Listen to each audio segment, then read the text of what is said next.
Now to Sri Lanka, where the government says it has nothing to hide as it begins to record the number of people killed during the 26-year civil war. Thousands of officials are to visit the homes of families affected to collect information over the next 6 months. The survey comes after international pressure over the alleged mass killing of civilians towards the end of the conflict. Well, with me in the studio is Dr. Nonis, Sri Lanka's High Commissioner to the UK.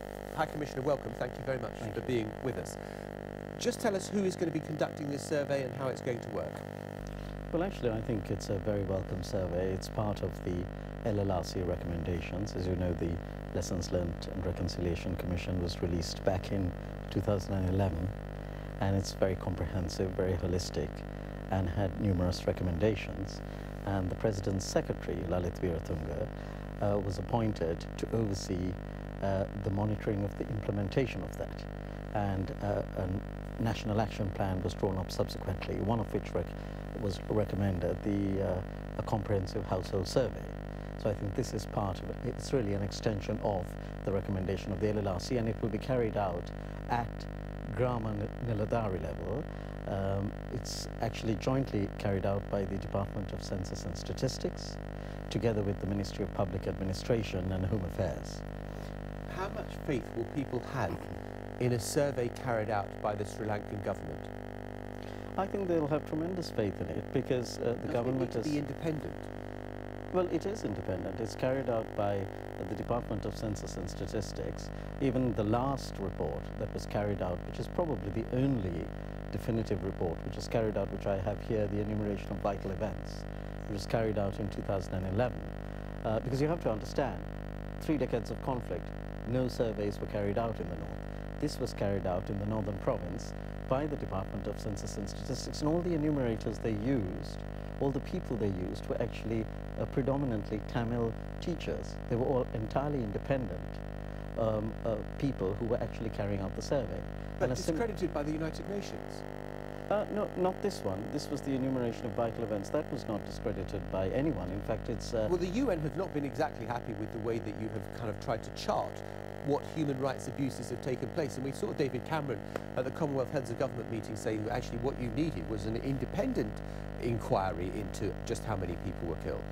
Well, we are having an independent inquiry. I think well, not when it's conducted. You've got the people who are conducting the survey. There is a dispute between what the government did and what the Tamil Tigers did.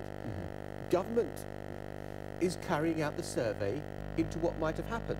Is that going to command the confidence of the Tamil population in your country? Well, if you look at, yes, because yes. Precisely because the conflict was not between government and Tamil Tigers. The conflict was between the Tamil, Sinhalese, Muslim, Burgher, Malay people of Sri Lanka and the terrorists. This is often misunderstood because the majority of Tamil people, as well as the majority of Muslim people, live actually in the center and the south of Sri Lanka. It is only a minority of the Tamil people who live in the conflict-affected area. If you really look at the demography, and the demography is not well understood.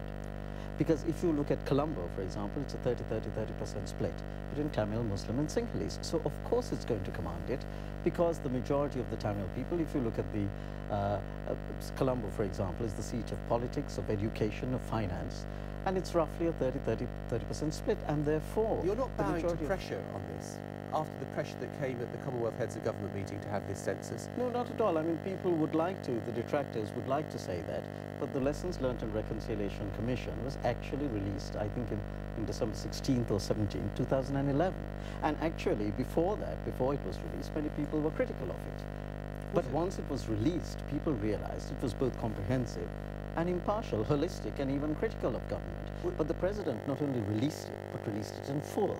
Why were you so uncomfortable about David Cameron raising the issue? When he of the plight of the Tamils. When he was... We weren't the slightest bit uncomfortable of him raising the issue. The issue was the appropriateness of him using a public... The Sri Lankan newspaper Marbina reported that the government minister, Mr. Ranawaka, said that David Cameron had no right to address the Tamil issue, as he was not taking part in a bilateral meeting between the two countries, but a Commonwealth summit. Well, he isn't perfectly entitled to say that, and I think he's right in saying so, because the Commonwealth... So he did have a right, or he didn't have a right to raise it? The Commonwealth, it was not the appropriate point. Bilateral discussion that can be held bilaterally. But the Commonwealth Heads of Government meeting is a meeting between 53 or 54 countries, independent and sovereign countries.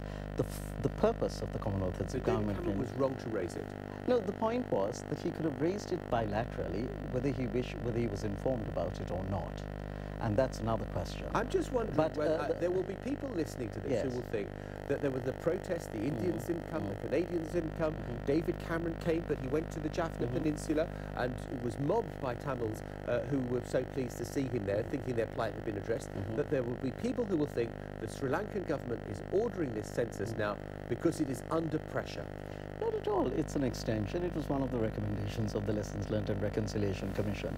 The LLRC was set within the principle of international humanitarian law, incorporating the principle of distinction and the principle of proportionality. It had over 5,000 hearings, and the majority of the recommendations are being implemented. So not in the slightest was it a result of this. But I must take you up on the point about David Cameron. The point is, people are entitled to say whatever they wish. But the Commonwealth Heads of Government meeting, the purpose of that was to discuss the theme of the Commonwealth, which was growth with equity and inclusive development. It was not there to raise bilateral issues. And I'm also sorry, on the one hand, I think it's good that David Cameron came, despite a lot of criticism domestically.